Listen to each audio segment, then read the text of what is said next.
Ketahuilah bahwa ketika kita mengikuti sebuah majelis ilmu, itu sesungguhnya Allah sedang memberikan kepada kita sekian banyak fadilah dan keutamaannya.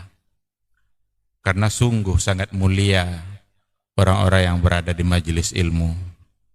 Orang-orang yang berada di majelis ilmu adalah orang-orang yang akan dimudahkan baginya jalan menuju surga Allah. Dalam hadis dikatakan oleh Rasulullah sallallahu alaihi wasallam, "Man salaka tariqan yaltamisu fihi ilman, sahalallahu lahu tariqan ilal jannah." Barang siapa yang menempuh satu jalan di mana tujuannya adalah untuk mendapatkan ilmu, maka Allah akan mudahkan baginya jalan menuju surga. Surga itu perlu iman, dan mendapatkan surga itu perlu ilmu. Maka di majelis ilmulah kita bisa menumbuhkan iman kita, dan di majelis ilmulah kita bisa mendapatkan ilmu pengetahuan. Maka sering-seringlah menghadiri majelis yang bisa menambah iman kita dan juga bisa menambah ilmu, agar surga Allah itu benar-benar semakin dekat dengan kita bersama.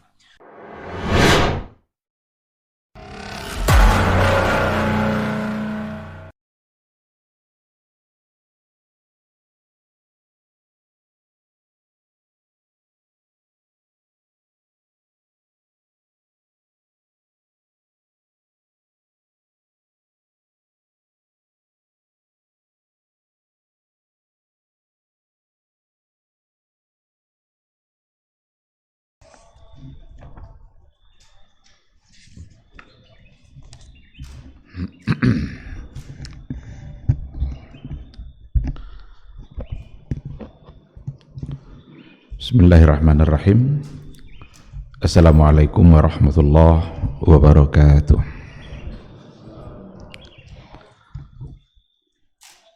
Innal hamdalillah nahmaduhu wa nasta'inuhu wa nastaghfiruh wa na'udzu billahi min syururi anfusina wa min sayyiati a'malina. May yahdihillahu fala mudhillalah wa may yudlilhu falan tajida lahu waliyyan mursyida. Asyhadu an la ilaha illallah wahdahu la syarikalah wa asyhadu anna Muhammadan abduhu wa rasuluh la nabiyya ba'dah. Ikhwati fillah, ma'asyiral hadirin wal hadirat, rahimani Allahu wa iyyakum. Mari kita awali kajian kita dengan bersyukur pada Allah Subhanahu wa taala, dengan memuji Allah, dengan mengucapkan alhamdulillahirabbil alamin ketika kita kembali dibangunkannya setelah tidur kita di malam hari. Mudah-mudahan bangunnya kita bisa kita gunakan untuk memperbanyak zikir, untuk memperbanyak amal saleh, untuk memperbanyak kebaikan-kebaikan yang mudah-mudahan catatannya semakin bertambah, semakin panjang, dan timbangannya semakin berat di yaumul mahsyar kelak. Karena kalau seandainya waktu tidak kita gunakan untuk hal-hal yang baik, kita khawatir justru waktu itu akan mendatangkan hal-hal yang tidak baik, dan itu semua pasti akan merugikan kita di akhirat kelak. Oleh karena itu bersyukurlah kepada Allah setiap kali ada kesempatan kebaikan yang diberikannya, karena itu semua tidak akan bisa terlaksana kecuali hanya atas izin dari Allah Azza wa Jalla. Ikhwati fillah, sama-sama kita untuk berselawat dan salam kepada Rasulullah sallallahu alaihi wasallam. Allahumma salli ala Muhammad wa ala ali Muhammad. Mudah-mudahan kita tidak berpura-pura dalam mencintai beliau. Mudah-mudahan kita benar-benar mencintainya dengan jujur, datang dari hati yang paling dalam. Cinta tidak hanya sekedar ucapan bibir, tidak hanya sekedar lipstik, tapi harus dibuktikan dalam kehidupan keseharian kita.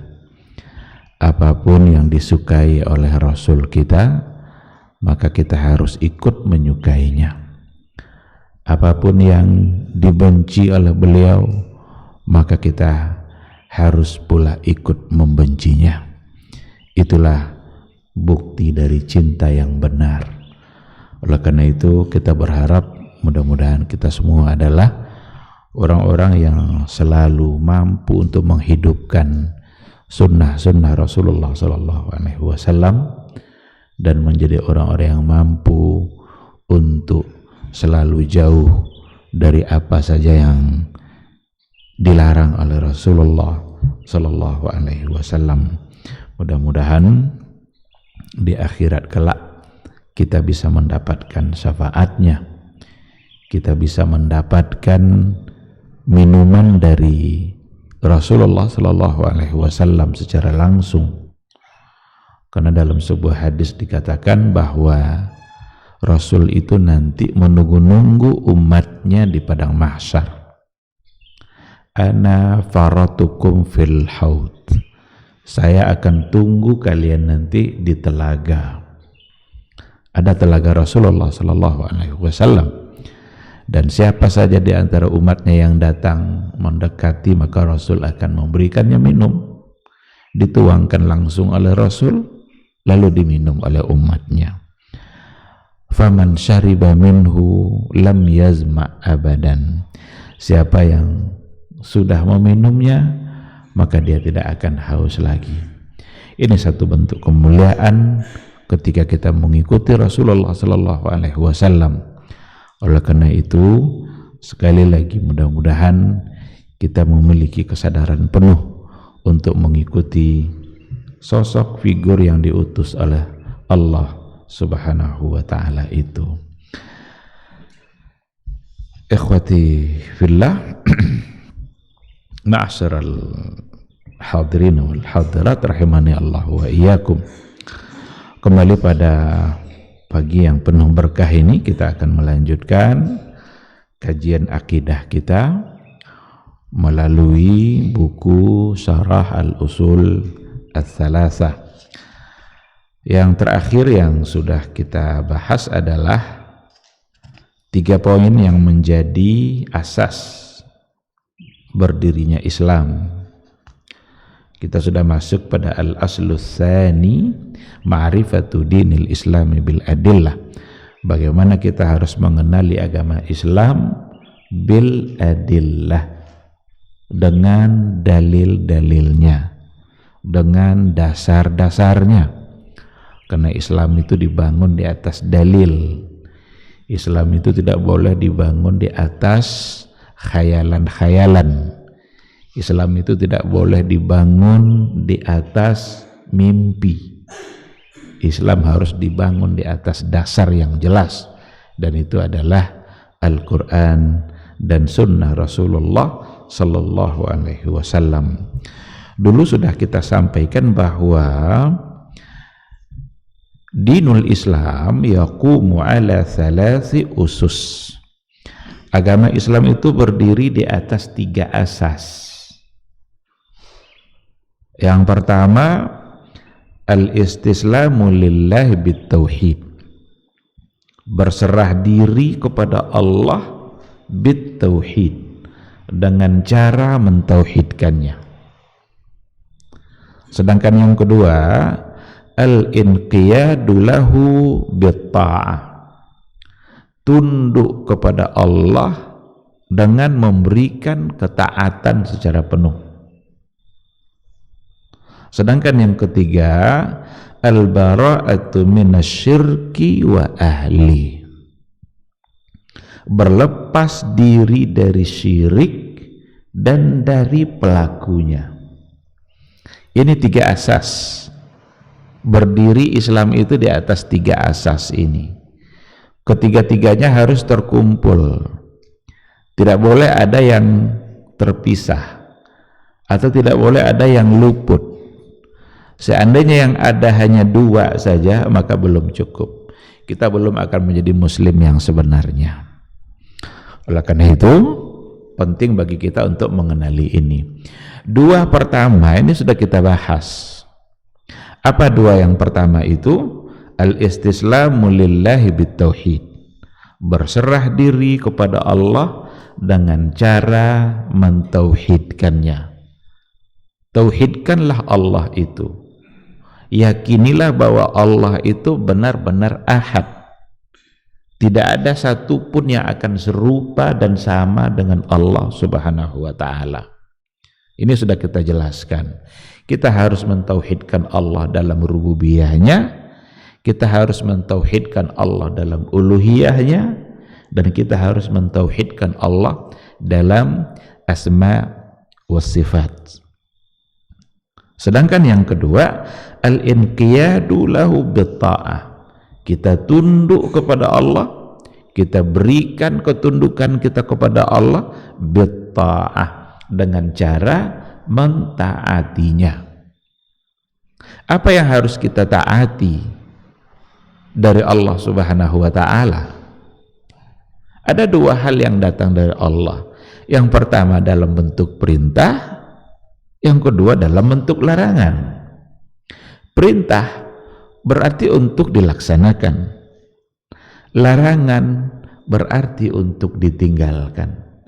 Maka ketaatan mutlak harus kita berikan kepada Allah dengan cara melaksanakan apa yang Dia perintahkan dan dengan meninggalkan apa yang telah Dia larang dalam kehidupan kita. Kita ini hidup dan Allah yang memberikan kehidupan. Dan ketika Allah memberikan kita kehidupan, Allah beri aturan-aturannya sebagai ujian bagi keimanan kita. Betapa durhakanya kita ketika Allah berikan kita kehidupan, tapi ternyata kita mendurhakai Allah dalam kehidupan kita.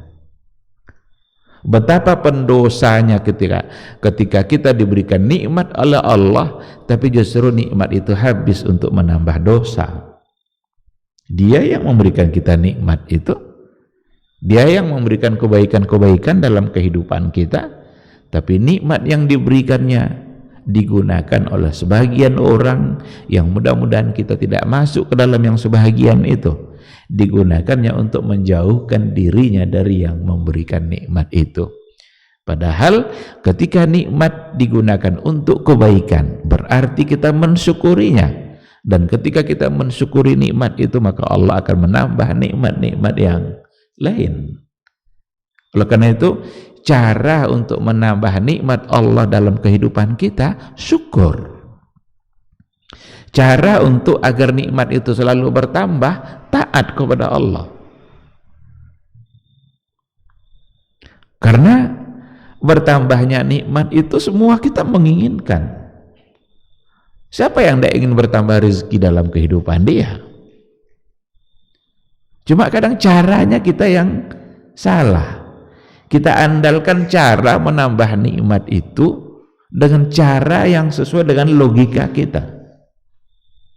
Kadang-kadang gara-gara ingin bertambah nikmat, menipu orang agar nikmatnya besar, supaya dia mendapatkan banyak dunia dalam kehidupan dia, dunia orang yang dirusaknya. Ini satu kesalahan besar. Kalau ingin bertambah nikmat dan rezeki dalam kehidupan kita, caranya kata Allah, tunjukkan ketaatan kita kepada Dia yang memberikan nikmat. Tunjukkan ketundukan kita, buktikan ketundukan kita kepada Dia yang memberi dan Dia yang memiliki segala-galanya. Wa may yattaqillaha yaj'al lahu makhraja wa yarzuqhu min haitsu la yahtasib. Nah, oleh karena itu, al-inqiyadu lahu bitta'ah. Ini asas yang kedua di mana Islam berdiri di atas asas itu. Tidak mungkin kita akan disebut sebagai muslim yang baik kalau seandainya kita tidak menunjukkan ketaatan kita kepada Allah. Tidak mungkin kita menjadi muslim yang sejati, muslim yang sebenarnya, kalau seandainya kita tidak memberikan ketundukan kita dan ketaatan kita kepada Allah Subhanahu wa ta'ala. Berarti taat adalah bukti bahwa kita benar-benar tunduk kepada Allah Subhanahu wa ta'ala. Kalau seandainya kita tidak mentaatinya, maka berarti tunggulah apa yang dikehendaki Allah dalam kehidupan kita. Betapa banyak maksiat-maksiat yang dilakukan, lalu gara-gara maksiat itu Allah menurunkan azab, Allah menurunkan bala, Allah menurunkan bencana-bencana, dan itu tidak mustahil disebabkan oleh kedurhakaan-kedurhakaan yang dilakukan oleh hamba Allah Subhanahu wa ta'ala.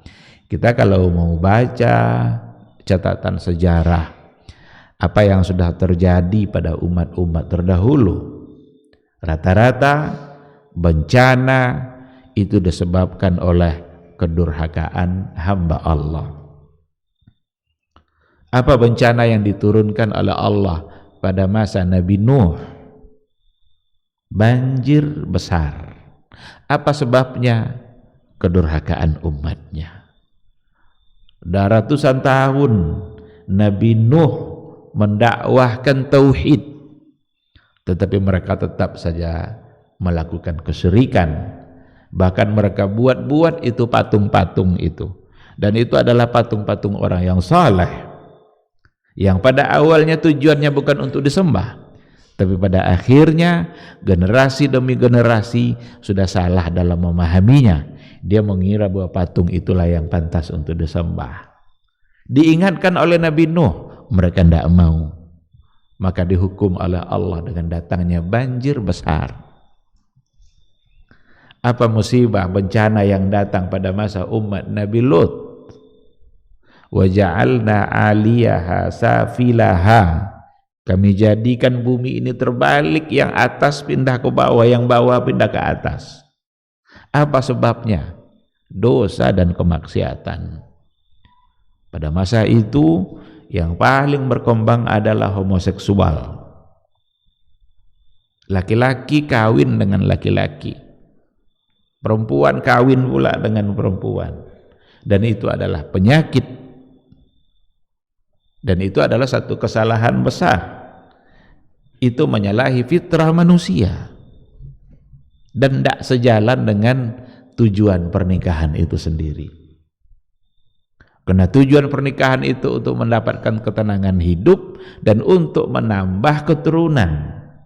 Sedangkan homoseksual dua-duanya tidak ada padanya. Tidak bisa mendatangkan ketenangan hidup dan kemudian tidak bisa mendatangkan keturunan. Sekarang ini LGBT itu ingin dibela habis-habisan. Dan kayaknya ini konspirasi, ini kerja dunia internasional ini kayaknya ini. Betapa besar dana di balik itu untuk memperjuangkan dan menyebarkan penyakit yang begitu berbahaya bagi kehidupan LGBT. Berdasarkan penelitian para dokter, para ahli, LGBT itu jauh lebih besar kemungkinan untuk mendatangkan penyakit HIV daripada AIDS, daripada zina bebas, dan zina bebas itu pun sangat terlarang. Itu orang-orang yang tidak normal itu. Orang-orang yang melanggar fitrahnya sendiri. Ingin dipandang dengan kacamata hak azazi manusia. Biarkanlah mereka mendapatkan kebahagiaannya sesuai dengan cara yang mereka inginkan. Itu kan hak mereka. Itu bukan hak azazi. Itu penyakit, dan kalau penyakit berarti bisa diobati. Cuma kalau kita tidak sadar bahwa kita sakit, bagaimana caranya? Kita akan berobat. Bahkan ada orang yang bangga dengan penyakit yang ada pada dirinya. Na'udzubillah min dzalik. Dan itu adalah bentuk kedurhakaan kepada Allah Subhanahu wa ta'ala. Kalau seandainya ada yang mendurhakai Allah, maka wajib untuk diingatkan. Karena kalau seandainya tidak diingatkan dan nanti Allah menurunkan bencananya, maka yang akan kena oleh akibat bencana itu bukanlah hanya pendosa-pendosa saja, tapi semua akan bisa kena. Oleh karena itu kita harus punya andil dalam mengingatkan ini. Kita semua harus punya andil dalam memperbaiki masyarakat. Ketika ada satu kemungkaran yang terjadi, harus ada orang yang mengingatkannya. Karena kita semua adalah hamba Allah yang harus menunjukkan ketundukan kita, kita berikan ketaatan kita kepada Allah kalau memang kita benar-benar ingin menjadi muslim yang sebenarnya. Tapi kalau tidak, berarti selamanya kita tidak akan menjadi muslim yang sejati. Baik, ikhwati fillah. Sekarang kita akan masuk pada poin yang ketiga. 1 sama 2 itu sudah selesai. Sekarang masuk kita pada asas yang ketiga. Islam itu berdiri pada asas yang ketiga ini juga, yaitu al-bara'atu minasyirki wa ahli. Kita harus berlepas diri dari syirik, dari perbuatan-perbuatan yang di dalamnya ada kesyirikan, dan juga harus berlepas diri dari mereka yang sebagai pelaku syirik. Dikatakan bahwa wal bara'atu minasyirki wa ahlihi ahadu ruknait tauhid, bahwa berlepas diri dari perbuatan syirik itu adalah salah satu dari 2 rukun tauhid. Jadi tauhid itu ada 2 rukunnya. 2 rukun ini adalah an-nafyu wal itsbat. Ada yang kita nafikan, lalu ada yang kita isbatkan. Itu rukun dari tauhid. Maka al-bara'atu minasyirki, berlepas diri dari syirik, kita harus tolak semua bentuk kesyirikan. Harus kita jauh dari semua bentuk kesyirikan. Dan itu adalah rukun yang pertama. Ketika semua bentuk syirik itu kita tolak, barulah kita isbatkan satu hal, hanya Allah. Oleh karena itu, la ilaha illallah itu tergabunglah di situ dua rukun yang tadi itu. La ilaha, tidak ada ilah, tidak ada satupun yang pantas untuk kita sembah, tidak ada satupun yang pantas untuk kita taati. Ini nafi. La itu huruf nafi. Nafi itu artinya tidak. Kita tiadakan semua yang berhak untuk disembah. Setelah itu baru datang itsbat. Illallah, kecuali hanya Allah. Jadi harus kita nafikan ini, harus kita tolak semuanya. Tidak boleh ada satupun yang kita berikan wala kita, tidak ada satupun yang kita bisa berikan cinta dan ketaatan kita. Hapus semua bentuk kesyirikan itu. Illallah, kecuali hanya kepada Allah Subhanahu wa ta'ala. Itu makna dari la ilaha illallah. Jangan disalahpahami, karena gampang kali terjadinya kekeliruan-kekeliruan di dalam memahami, dan gampang pula diterima oleh mereka-mereka yang tidak punya dasar pengetahuan Islam. Jadi gampang diselewengkan, gampang pula diterima oleh sebagian orang yang memang dia tidak punya dasar pengetahuan, atau mungkin barangkali dia sudah terlalu kagum dengan seseorang lalu menerima semua yang datang dari orang itu. Bahkan ada pula yang sempat beredar itu di antara bentuk kesalahan dalam memaknai la ilaha illallah. Tidak ada ilah selain Allah, tidak ada Tuhan selain Allah. Berarti semua Tuhan adalah Allah. Sehingga kata dia, siapapun dan menyembah apa saja sebagai Tuhan, berarti itu adalah Allah. Ini penyimpangan luar biasa ini. Ini kalau disadari bisa kufur ini. Karena nggak ada yang disembah kecuali Allah. Sekarang ada orang nyembah patung, berarti patung itu adalah Allah. Gitu maknanya. Salah besar. Dan beredar itu. Ada yang percaya dengan penjelasan seperti itu. Ketika ada orang menyembah jin umpamanya, sekarang ketika dikatakan la ilaha illallah, tidak ada sesembahan kecuali Allah, berarti semua yang disembah adalah Allah. Jangan salah, ini persoalan iman, ini persoalan tauhid, ini persoalan akidah kita kepada Allah Subhanahu wa ta'ala.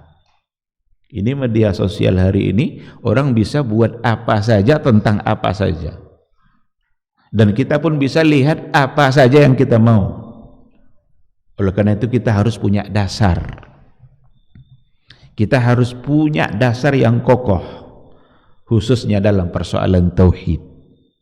Karena tauhid itu tidak akan pernah terbukti dalam kehidupan kita kecuali dengan cara menjauhi perbuatan-perbuatan syirik.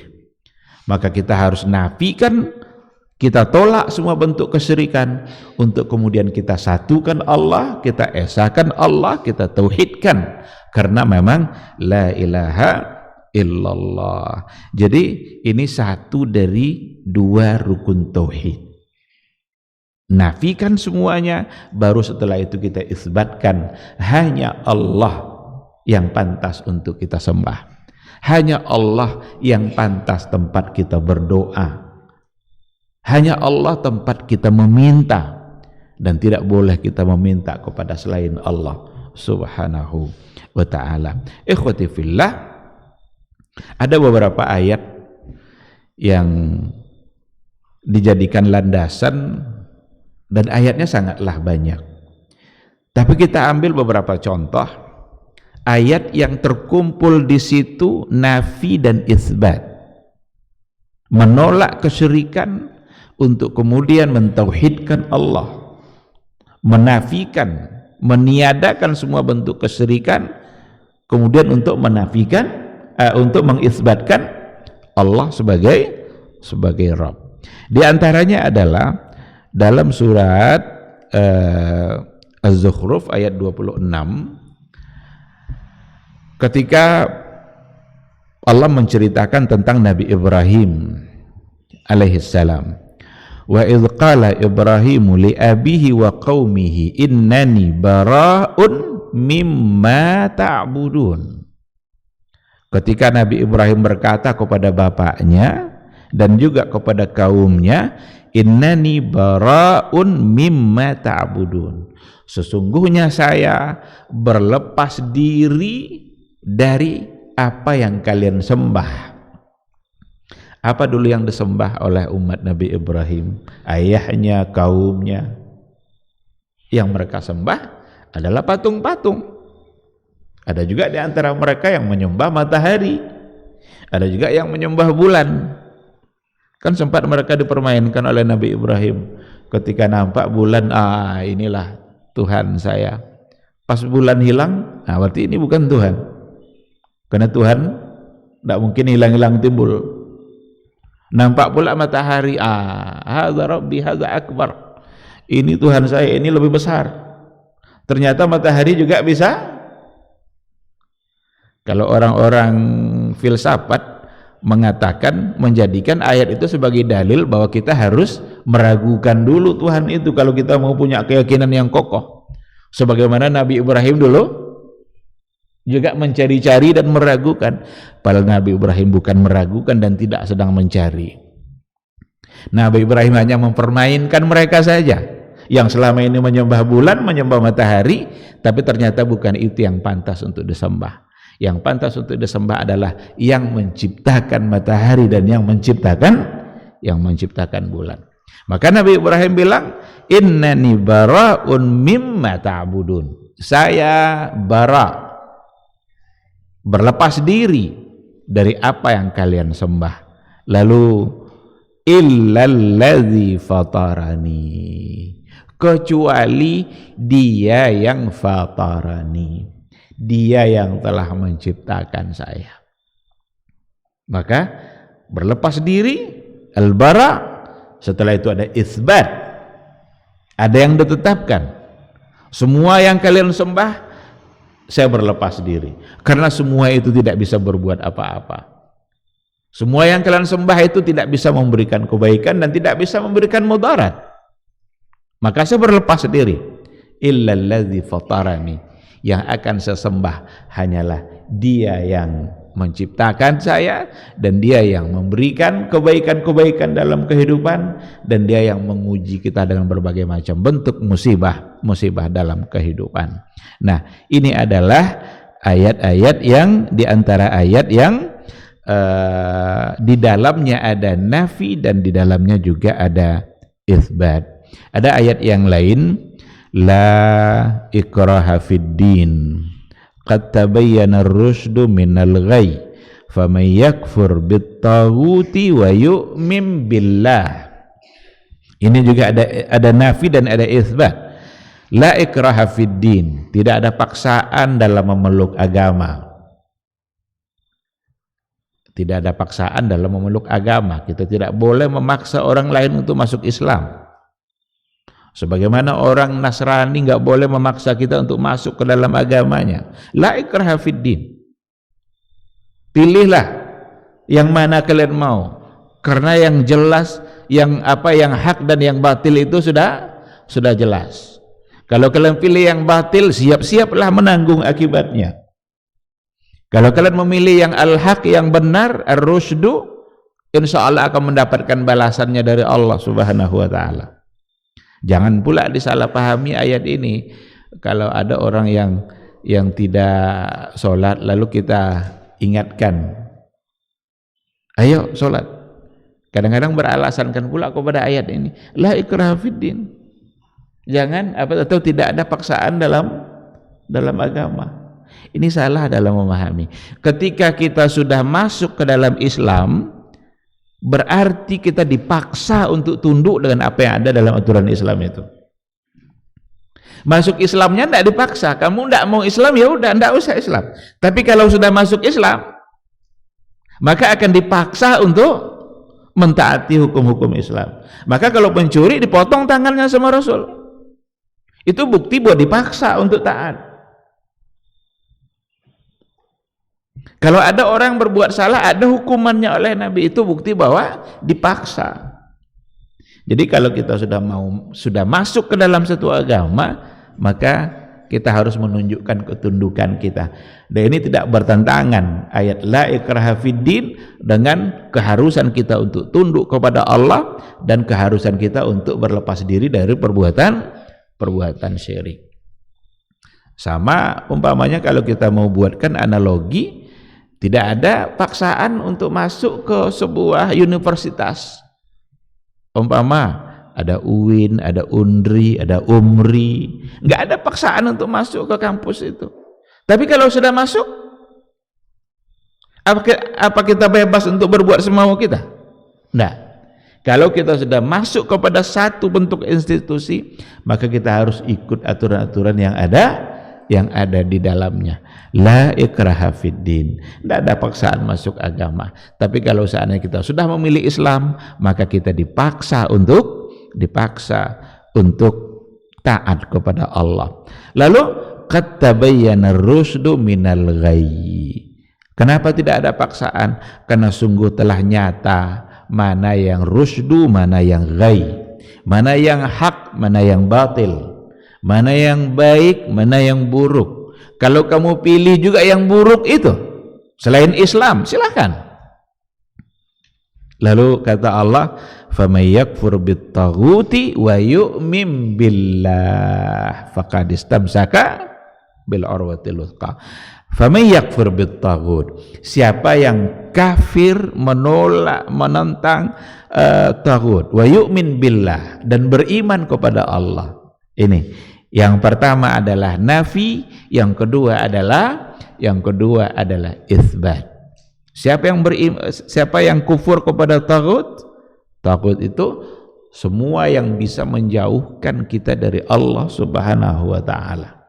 Itu bisa masuk dalam kategori taghut. Semua kalau menjauhkan kita dari Allah, maka dia telah menjadi taghut dan kita telah menyembahnya. Pemimpin umpamanya bisa disebut sebagai taghut. Kalau seandainya dia menjauhkan kita dari Allah. Salat wajib, dia bilang salat tidak wajib umpamanya. Jangan kalian salat. Kalau kalian salat ada hukumannya, berarti dia taghut. Puasa itu wajib. Sekarang dijauhkan kita dari puasa, berarti itu taghut. Sesuatu yang kita sembah yang bisa menjauhkan kita dari Allah. Ada orang yang dijauhkan jauh dia dari Allah karena jabatannya. Jabatan yang dia punya membuat dia semakin jauh dari Allah. Berarti jabatan itu telah menjadi taghut bagi dia.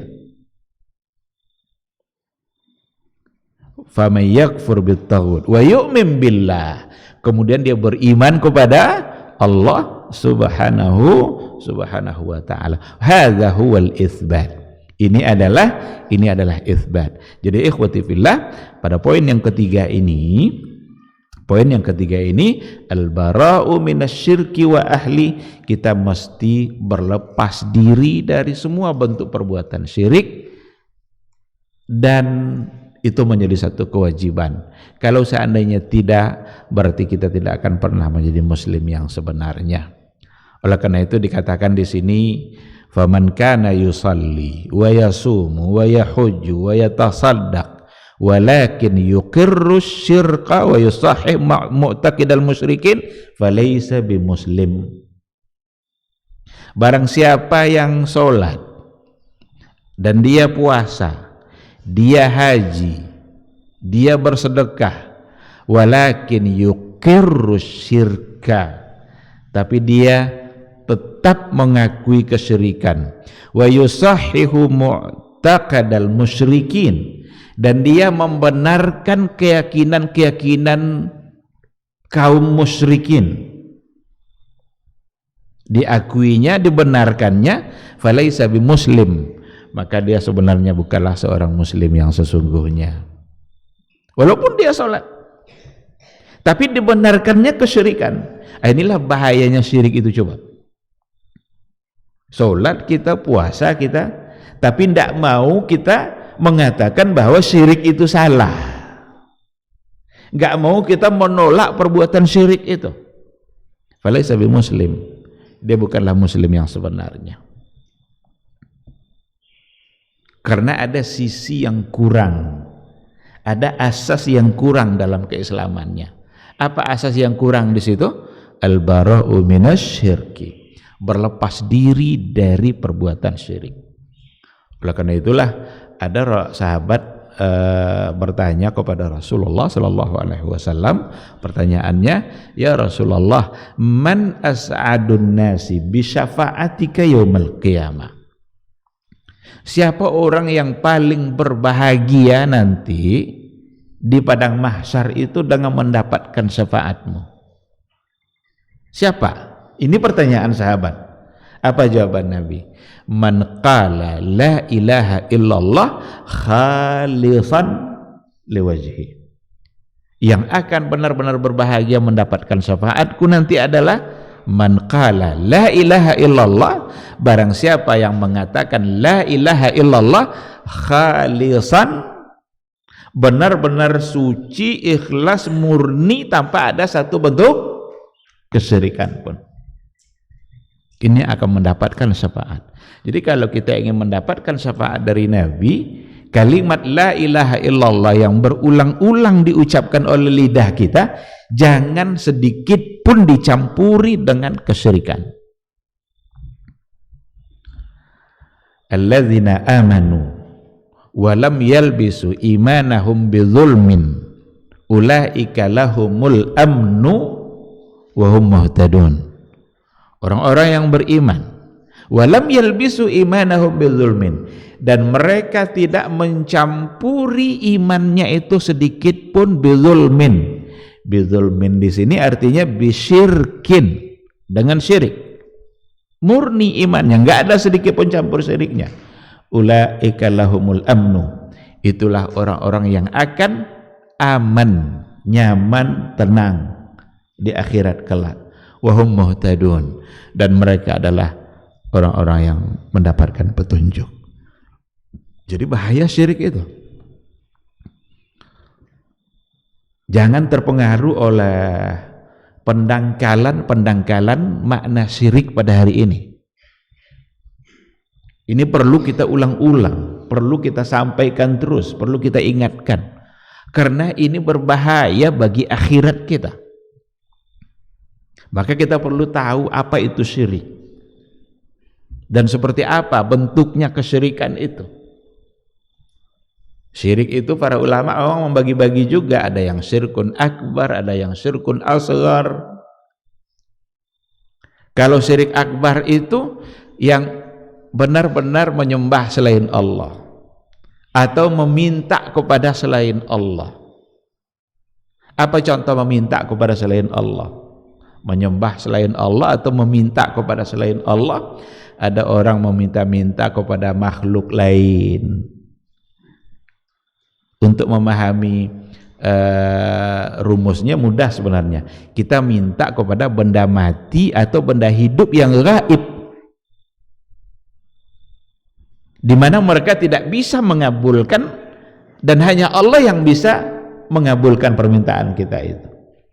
Ada orang yang meminta-minta kepada kuburan, ada orang yang meminta-minta kepada jin, orang minta keselamatan kepada makhluk lain, meminta keselamatan kepada tangkal-tangkal dan jimat, meminta sesuatu yang sebenarnya hanya pantas diminta kepada Allah Subhanahu wa ta'ala. Itu menjadi bagian dari syirkun akbar. Tapi syirik itu penjelasannya sangat luas. Dulu sudah pernah kita bahas, ada beberapa bentuk kesyirikan yang harus kita waspadai. Bahkan ada di antaranya yang diistilahkan dengan ada yang syirkut ta'ah, ada yang syirkul mahabbah.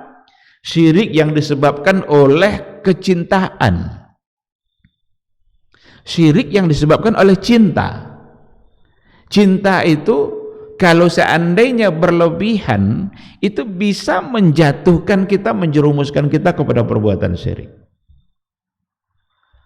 Maka ada istilah syirkul mahabbah, syirik yang disebabkan oleh cinta. Maka cinta itu tidak boleh lebih dari yang seharusnya. Ini sudah pernah kita jelaskan ini. Kita harus mencintai Rasul. Wajib hukumnya kita mencintai Nabi. Tapi tidak boleh kita mencintainya lebih daripada batas yang seharusnya. Enggak boleh kita tempatkan Nabi itu lebih dari seorang Nabi dan Rasul. Karena ada orang karena perasaan cinta yang begitu mendalam, lalu ternyata yang terjadi adalah perbuatan syirik. Karena dia menempatkan Nabi tidak lagi sebagai seorang Nabi dan Rasul, tapi sudah berubah posisinya menjadi ilah, di mana mereka meminta kepada Nabi, bukan lagi sekadar mencintai Rasul. Mencintai guru dan kiai kita, baik itu. Nggak mungkin berkah ilmu kita kalau seandainya kita tidak mencintai guru yang mengajarkan kita, kiai yang mengajarkan kita. Hilang keberkahan ilmu itu kalau seandainya nanti kita tidak menghormati para guru. Tapi jangan tempatkan guru dan kiai itu lebih dari seorang guru dan kiai. Karena ada orang yang melebih-lebihkannya, mencintainya lebih dari yang seharusnya.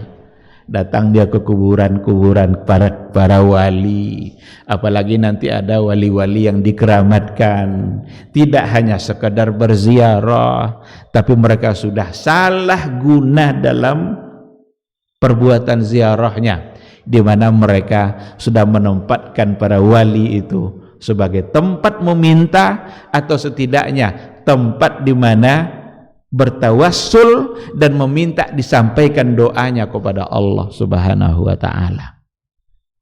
Tawassul seperti itu tawassul yang salah, tawassul yang tidak benar, karena dia yang sudah meninggal itu tidak akan mungkin lagi menyampaikan doa kita kepada Allah Subhanahu wa ta'ala. Udah meninggal kok, jangan udah hancur badannya. Dia sudah berada pada alam yang berbeda. Alamnya namanya alam barzakh. Nanti ketika dibangkitkan baru dia akan dihidupkan kembali oleh Allah. Ini harus kita yakini. Jadi hormatilah, muliakanlah, cintailah, tapi tidak boleh lebih dari yang seharusnya. Jangan sampai cinta kita kepada kiai kita justru merusak iman kita sendiri. Jangan-jangan mereka menjadi orang yang selamat di akhirat kelak, tapi kita ternyata menjadi orang yang celaka karena kita salah dalam memuliakan seseorang. Oleh karena itu ikhwati fillah, al-bara'u minasyirki wa ahli. Harus kita tinggalkan semua bentuk kesyirikan. Ada ayat-ayat yang menyindir, atau bukan lagi menyindir, tapi sudah menyatakan secara terang-terangan akan kesalahan perbuatan seperti yang tadi itu, meminta kepada selain Allah seperti patung-patung dan kuburan-kuburan. Itu ada ayat yang bercerita tentang itu, karena dulu menjadi kebiasaan orang-orang, umat yang salah dulu yang dibenarkan oleh Nabi, yang Nabi datang untuk mengoreksi dan menunjukkan kebenaran. Apa di antara ayatnya?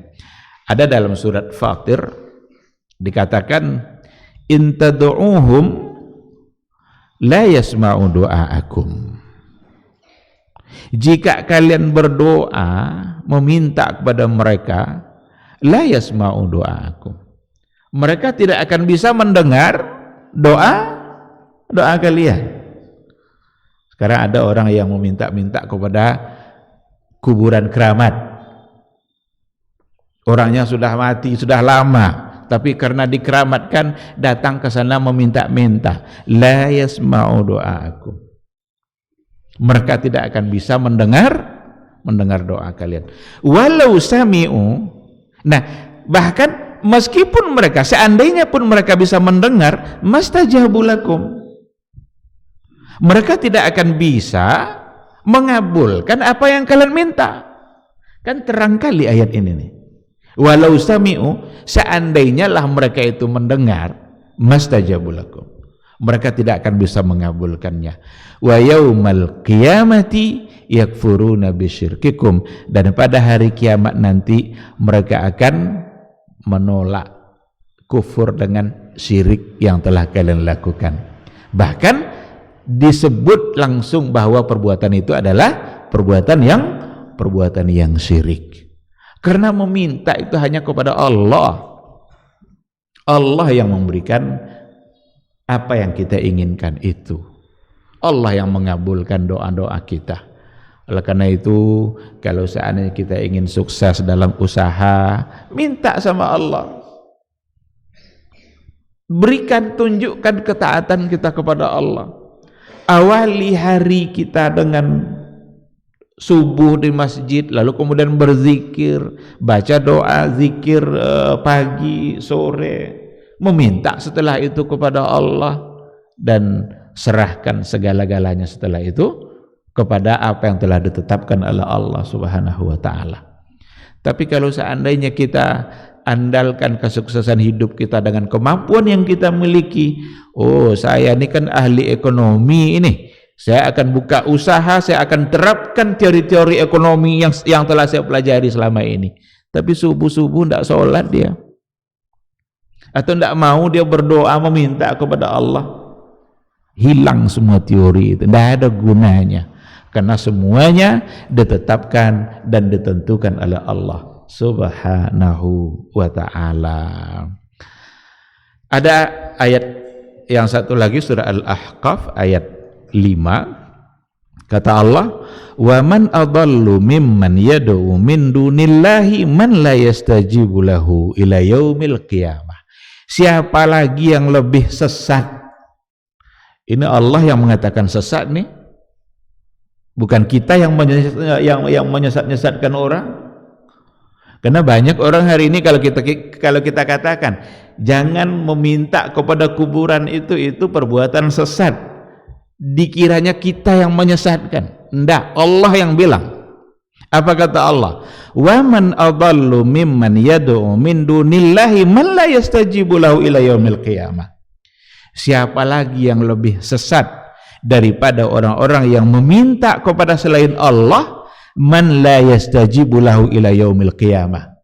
Di mana yang tempat dia meminta itu la yastajibu lahu ila yaumil qiyamah, enggak akan pernah bisa mengabulkan permintaannya sampai hari kiamat.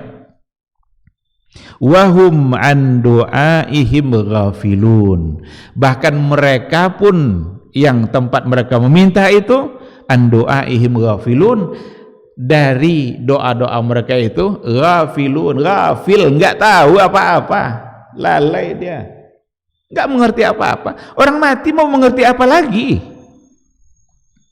Patung-patung tuh mau mengerti apa? Enggak bisa. La yasma' la yabsur, enggak bisa mendengar, enggak bisa melihat. La yadurru wa la yanfa', enggak bisa memberikan mudarat, enggak bisa memberikan manfaat. La yastajibu lahu ila yaumil qiyamah. Ini Allah yang bilang, enggak akan pernah bisa mengabulkannya sampai hari kiamat. Nah, jadi sekali lagi ini penting untuk kita ingatkan agar iman kita tidak rusak, agar tauhid kita tidak rusak, agar tidak mudah kita didangkalkan oleh pemahaman-pemahaman yang salah.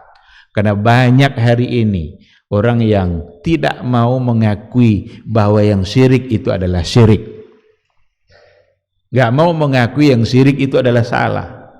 Bahkan ada perbuatan-perbuatan syirik yang menjadi tradisi-tradisi yang dianggap nanti sebagai kearifan lokal, padahal itu semua bisa merusak iman kita. Nggak ada artinya kearifan lokal kalau itu hanya akan mempersulit akhirat dan mahsyar. Yang harus kita lakukan adalah tauhidkan Allah, murnikan tauhid kita, dan berlepas dari semua bentuk kesyirikan. Ini dua ayat yang membantu kita untuk semakin yakin bahwa sesungguhnya perbuatan-perbuatan syirik seperti meminta kepada selain Allah itu adalah perbuatan yang salah, perbuatan yang sesat, perbuatan yang menyimpang, karena hanya Allah lah yang tempat kita meminta. La ilaha illallah, hanya Allah tempat kita yang pantas kita sembah, dan hanya Allah yang pantas tempat kita meminta. Ikhwati fillah, ma'asyiral hadirin wal hadirat, rahimani Allahu wa iyyakum. Itulah yang diajarkan dulu oleh Rasulullah sallallahu alaihi wasallam, dan itulah yang harus kita taati.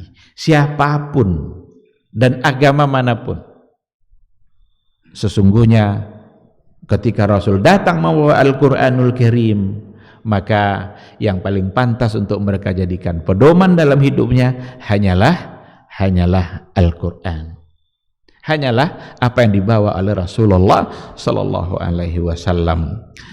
Saya ingin akhiri dengan sebuah hadis. Ada hadis yang mengatakan, hadis ini diriwayatkan oleh Imam Muslim. Anna Nabiyya sallallahu alaihi wasallam qaal, "Walladzi nafsu Muhammadin biyadihi." Demi jiwa Muhammad yang ada di genggamannya. La yasma'u bi ahadun min hadhil ummah wala yahudiyyun wala nasraniyyun wa mata wa lam yu'min billadzi ursiltu bihi illa kana min ashabin nar. Apa kata Rasul? Tidaklah ada seseorang yang mendengarkan apa yang saya bawa. La yasma'u bi ahadun min hadhil ummah. Jadi siapapun umat ini yang tidak mau mendengar apa yang saya bawa, jadi disampaikan oleh Nabi, tidak mau dia mendengarnya, tidak mau dia menerimanya. Wala yahudiyyun wala nasraniyun, dan juga bukan dari kalangan Yahudi dan dari kalangan Nasrani. Wa mata, lalu ia mati. Walam yu'min billazi ursiltu bihi, lalu ia tidak beriman dengan apa yang saya sampaikan, dengan risalah yang saya bawa. Illa kana min ashabin nar, kecuali dia pasti akan menjadi penghuni neraka. Hadisnya riwayat Imam Muslim. Apa arti la yasma'u bi? Di sini dikatakan yakni bibi'sati birisalati, ketika dikatakan mereka enggak mendengar saya, berarti tidak mau menerima apa yang saya bawa, risalah yang saya bawa. Saya di sini adalah rasul. Walam yu'min billazi ursiltu bi, lalu dia tidak mau meyakininya, maka illa kana min ashabin nar, kecuali mereka adalah penghuni neraka. Ini hadis Rasul, dan neraka Allah itu panas, gak akan sanggup kita untuk menahannya. Diletakkan bara api di telapak kaki, yang mendidih adalah otak. Siapa yang bisa menahan itu? Dan itu gambaran dari dahsyatnya nerakanya Allah Subhanahu wa ta'ala. Nah, sekarang datang pula orang-orang liberal memberikan satu bentuk keyakinan yang salah, dan kita bisa mengatakan itu adalah salah.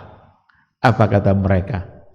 Bahwa semua agama itu berhak untuk mendapatkan surganya Allah. Apapun agamanya, asal dia berbuat baik, maka dia berhak untuk masuk surga. Lalu bagaimana dengan hadis ini? Siapa saja di antara umatku, kata Rasul, yang tidak mau mendengar, tidak mau menerima, bahkan dari Yahudi dan Nasrani, yang tidak mau mengimani apa yang saya bawa, illa kana min ashabin nar, kecuali mereka adalah penghuni neraka. Jadi Allah yang mengancam dengan neraka itu, Rasul yang menyampaikan bahwa ancamannya adalah neraka, bukan kita hari ini yang mengancam orang dengan neraka. Kita hanya menyampaikan apa yang disampaikan oleh Rasulullah sallallahu alaihi wasallam. Ikhwati fillah, ini mungkin yang bisa kita bahas pada pagi hari ini. Dengan demikian kita sudah selesai menyampaikan 3 asas di mana Islam itu berdiri di atasnya. Kita berserah diri kepada Allah dengan cara mentauhidkannya, lalu kemudian kita berikan ketundukan mutlak kita hanya kepada Allah. Lalu yang ketiga, al-bara'u minasyirki, berlepas diri dari perbuatan-perbuatan syirik, karena semua bentuk kesyirikan hanya akan merusak tauhid, dan itu akan bermasalah di akhirat kelak. Demikian, terima kasih, mudah-mudahan dapat kita pahami bersama. Seandainya ada pertanyaan 1 atau 2, dipersilahkan kalau ada. Fatir ayat 14.